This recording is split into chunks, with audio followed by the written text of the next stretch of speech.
Tech giant Canva has just announced a $1.5 billion share sale where they're allowing their employees and shareholders to sell back their shares under a new capital raise. This presents a huge opportunity for investors to cash out and take advantage of some of the massive gains that Canva have achieved over the last little bit.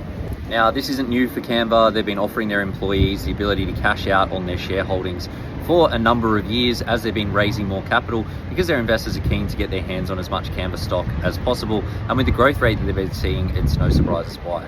For the insiders, it can be hard to part with the shares when you're seeing the huge amounts of growth and the path that this company is on, but there is a huge opportunity, and the right move really depends on where things are at with your money. Now, given that the company has suffered a pretty big write-down in their value from the highs that we saw, it was previously valued at about $45 billion. The recent round of valuation puts it at about $26 billion.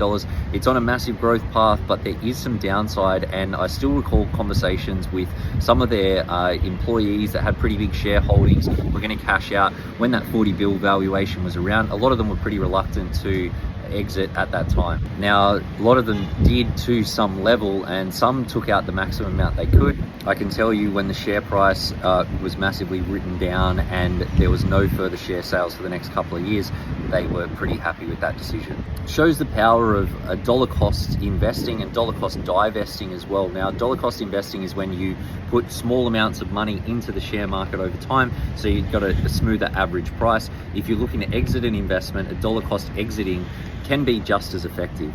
Personally, I think that Canva's on a really strong growth path, but cashing out some of those funds to put your own oxygen mask on, get some stable investments that are income producing, get your own home in place, can be super valuable. So it's worth looking really closely at.